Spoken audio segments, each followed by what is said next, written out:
Hello students, फोनोन्स institute के YouTube channel में आपका स्वागत है। आज की वीडियो में मैं डिस्कस करूंगा previous year questions PYQs of chapter unit and dimensions. ठीक है, these questions asking from in various examinations, so these questions are very important for upcoming UKPSC lecturer, सहायक अध्यापक LT, DSSB, ETC, NEET, also NEET exams के लिए questions most important questions हैं। तो part first में मैंने फर्स्ट 5 क्वेश्चंस को discuss किया था। तो आज की वीडियो स्टार्ट करते हैं क्वेश्चन नंबर 6 से। Question number 6 is that which of the following have same dimensions. ठीक है, तो हमसे क्या, ये मोस्ट इंपॉर्टेंट क्वेश्चन है। आजकल ऐसा क्वेश्चन बहुत पूछा जा रहा है। ये क्वेश्चन जो है हमारे पास यूपी पीजीटी 2003 में आया हुआ है। ठीक है, तो कहीं ना कहीं यही क्वेश्चन क्या होते हैं, रिपीट होते रहते हैं, तो इसीलिए प्रीवियस ईयर क्वेश्चन करने से बहुत प्रॉफिट होता है। तो इस क्वेश्चन में हमसे पूछ रहा है कि which of the following have same dimensions. तो हमको डायमेंशन किसकी सेम है, हमको फर्स्ट ये प्रूव करना है, ये पता करना है, सेम डायमेंशन के बारे में बात करना है, सेम डायमेंशंस। ठीक है, तो पोटेंशियल एनर्जी क्या होती है हमारे पास। पोटेंशियल एनर्जी जो होती है, अगर ग्रेविटेशनल पोटेंशियल एनर्जी की बात करें तो ये होती है mgh होता है। ठीक है, तो mgh मीन्स ये हो गया m g acceleration due to L T minus two और हाइट एल। तो ये पोटेंशियल एनर्जी है, तो ये एनर्जी होगा तो M L square T minus two इसकी एनर्जी होगी। एंड फोर्स, फोर्स का जो डायमेंशनल फॉर्मूला होता है ये होता है M L T minus two. ठीक है, तो ये दोनों क्या है, सेम नहीं है। टॉर्क क्या होता है, टॉर्क होता है हमारे पास फोर्स इंटू परपेंडिकुलर डिस्टेंस। तो ये आ जाएगा force M L T minus two into R. R का क्या हो जाएगा, एल, तो ये हो जाएगा एल स्क्वायर हो जाएगा। ठीक है, and force M L T minus two, force को तो हमको बहुत अच्छे से पता है, F equal to M A, तो M L T minus two. तो ये फर्दर ये दोनों क्या है, सेम नहीं है। टॉर्क का जो डायमेंशनल फॉर्मूला होता है वो M L square T minus two, अभी ऊपर हमने फाइंड आउट किया है, ये टॉर्क है। एंड पोटेंशियल एनर्जी का जो dimensional energy is a form of work M L square T minus two. तो M L square T minus two, M L square T minus two. ठीक है, तो सी ऑप्शन हमारे पास same आ रहा है। ठीक है, प्लैंक कांस्टेंट और मोमेंटम को भी हम चेक कर लेते हैं। प्लैंक कांस्टेंट का जो डायमेंशनल फॉर्मूला होता है, प्लैंक कांस्टेंट का जो डायमेंशनल फॉर्मूला होता है E equal to h nu होता है, और ये यहाँ एच को प्लैंक कांस्टेंट कहते हैं, ई बाई न्यू। ठीक है, ई क्या होता है, energy M L square T minus two upon T minus one. ठीक है, तो फर्दर अगर हम यहाँ से सॉल्व करेंगे तो कितना आ जाएगा, प्लैंक कांस्टेंट का जो डायमेंशनल फॉर्मूला आ जाएगा वो आ जाएगा M L square T minus one. ये तो प्लैंक कांस्टेंट, और मोमेंटम पी इक्वल टू क्या होता है, एम वी होता है। यहाँ से क्या आ जाएगा, M L T minus one. ठीक है, तो ये भी क्या है, सेम नहीं। ठीक है, तो यहाँ से हमको ये पता चला, कभी भी इस तरीके का क्वेश्चन आता है तो इसका जो करेक्ट आंसर होगा, C is the correct answer of this questions, because torque and potential energy have same dimensional formula. हमसे यहाँ क्या पूछ रहा है, क्वेश्चन में सेम पूछ रहा है। ठीक है, इन प्रीवियस वीडियो में क्वेश्चन था डिफरेंट डायमेंशन हमसे पूछ रहा है, तो क्वेश्चन बहुत ध्यान से पढ़ना है। ठीक है, so C is the correct answer of this question. Now moving on, question number 7। Question number 7 is that, जो कि क्या है, यूपी ये भी पीजीटी फिजिक्स 2004 में आया हुआ है। तो डायमेंशन एनालिसिस से हर बार एक दो क्वेश्चन हर एग्जाम में आते हैं। ठीक है, तो dimensions of the quality factor, quality factor क्या होता है, ये हमको क्या बताता है, शार्पनेस ऑफ रेजोनेंस बताता है। Sharpness of resonance, resonance sharp होगा या फ्लैट होगा। जनरली क्यू क्वालिटी फैक्टर का हम यूज़ करते हैं, ट्यूनिंग के लिए भी हम यूज़ करते हैं। ठीक है, तो ये क्वालिटी फैक्टर जो होता है हमारे पास, क्यू फैक्टर भी हम इसको बोलते हैं, इसकी जो वैल्यू होती है omega, omega L upon R होता है। ठीक है, this is the formula of quality factor, omega L upon R. Omega, omega को एंगुलर फ्रीक्वेंसी बोलते हैं। एंगुलर फ्रीक्वेंसी क्या होता है, one upon time period to T minus one, और एल अपॉन आर। ठीक है, एल अपॉन आर अपने आप में क्या है, एक बहुत बड़ा चैलेंज है। एल इंडक्टेंस, आर रेजोनेंस, जो L upon R, L upon R होता है टाइम कांस्टेंट होता है, ठीक है। एल अपॉन आर क्या होता है, टाइम कांस्टेंट होता है। तो जो एल अपॉन आर का जो डायमेंशनल फॉर्मूला होगा टी होगा, ठीक है। ये भी एलटी में पूछा गया था कि एल अपॉन आर का जो डायमेंशनल फॉर्मूला है किसके इक्वल टू होता है, तो टाइम, टाइम के इक्वल होगा टाइम कांस्टेंट। तो एल अपॉन आर को हम क्या लिख सकते हैं, टाइम लिख सकते हैं। तो टी की पावर 1 और टी की पावर -1, तो टी की पावर क्या आ जाएगा, 0, टी की पावर 0 आ जाएगा। तो which is present on option D. So D is the correct answer of this questions. Okay, now moving on question 8। जो क्वेश्चन 8 है यूपी पीजीटी फिजिक्स 2005 में पूछा गया क्वेश्चन है, और इस तरीके का मुझे लग रहा है फोर्थ या फिफ्थ क्वेश्चन पूछा गया है हमारे पास।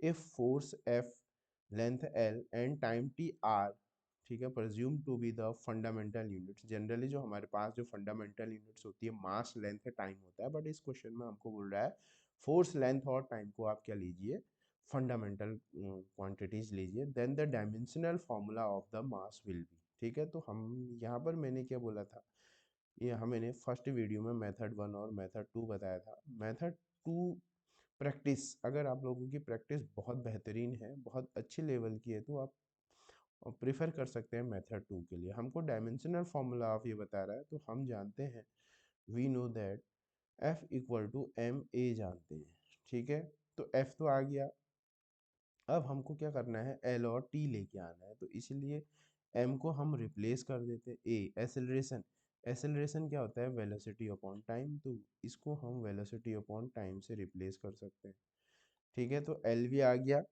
और T भी आ गया, क्लियर हो गया। वेलोसिटी अपॉन टाइम से हम इसको क्या कर सकते हैं, रिप्लेस कर सकते हैं, क्लियर। यहाँ से अगर हम मास की वैल्यू अगर हम फाइंड आउट करेंगे, मास की अगर हम वैल्यू फाइंड आउट करेंगे, तो यहाँ से कितना आ जाएगा, ये acceleration velocity upon time, acceleration आ जाएगा वेलोसिटी अपॉन टाइम। तो अगर हम यहाँ से मास की वैल्यू अगर हम फाइंड आउट करेंगे, तो मास का अगर डायमेंशनल फॉर्मूला की बात करेंगे, तो एफ टी वाई क्या आ जाएगा, वी आ जाएगा। एफ टी वाई क्या आ जाएगा, ये आ जाएगा, वी आ जाएगा, एफ टी वाई वी।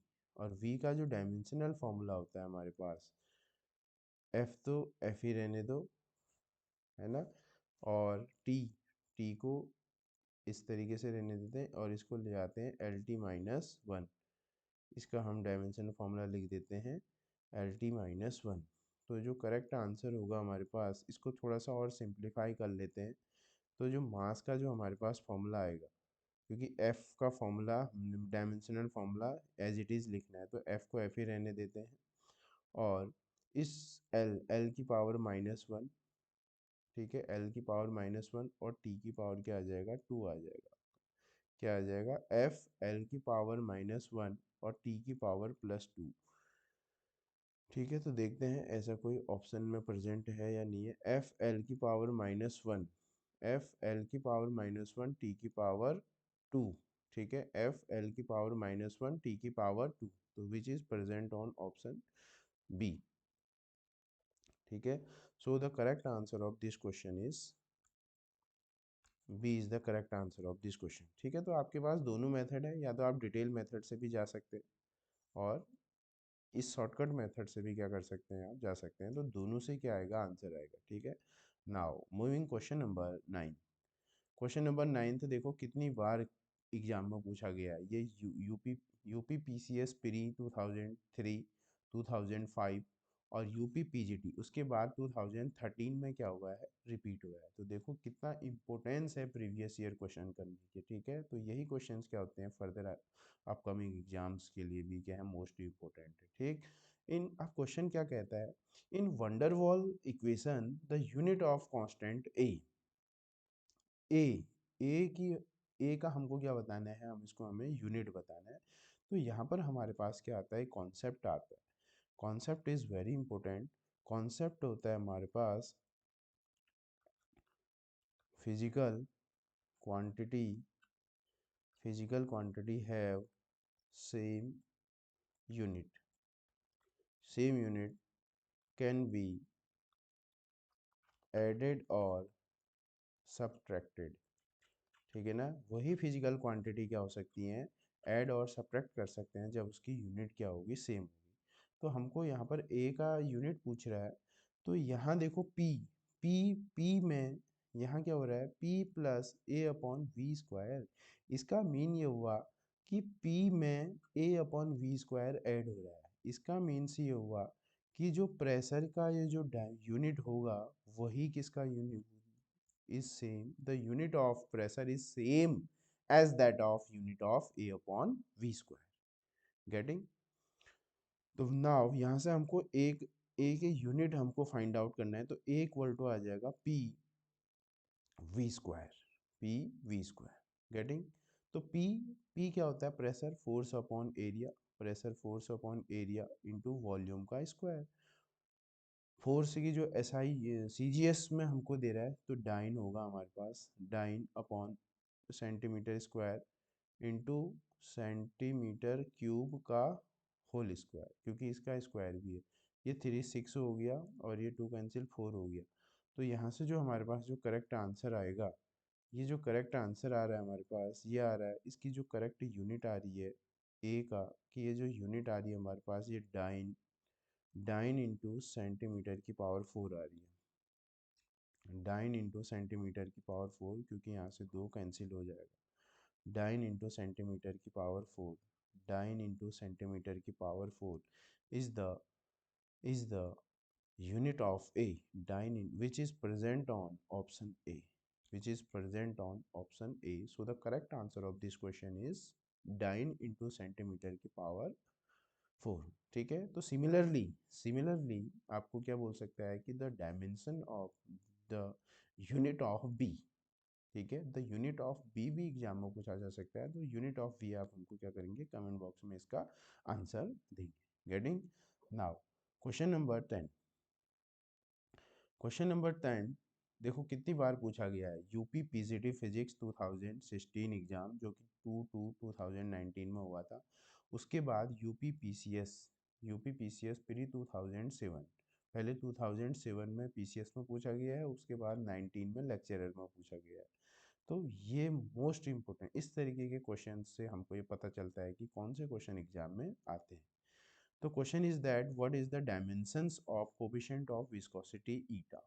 तो इसको फाइंड आउट करने के लिए हमारे पास क्या होता है, स्टोक्स लॉ होता है। स्टोक्स लॉ ये बोलता है कि जब भी कोई ऑब्जेक्ट लिक्विड में फॉल होता है तो उसमें जो ड्रैगिंग फोर्स होता है वो कितना होता है, 6 पाई ईटा आर वी। ठीक है, तो यहाँ से हमको क्या करना है, eta eta is coefficient of viscosity, eta equal to F upon R V. 6 pi is the dimensionless। ठीक है, so the dimension formula of force mlt minus 2 getting upon r is the radius means length, velocity is lt minus 1। so the dimensional formula of eta r m l minus 1 t minus 1। ठीक है, तो इसे आप finger tips में भी याद रखेंगे, इसको फिंगर टिप्स में भी याद रखेंगे कि जो dimensional formula of coefficient of viscosity है वो M L minus one T minus one होता है। ठीक है, तो M L minus one T minus one, ठीक है, which is present on option A, M L minus one T minus one. So the correct answer of this question is option A. Clear? तो part 2 में हमने क्या दिया था, question number 6 to 10, 5 question को cover करा। ये these questions are very important for the upcoming UKPSC lecturer, सहायक अध्यापक, TSSB, KVS, NVS, also NEET। ठीक है, so you practice this type of question more and more, ठीक है, and sure your selection in exam। ठीक है, इस video में इतना ही। Thank you.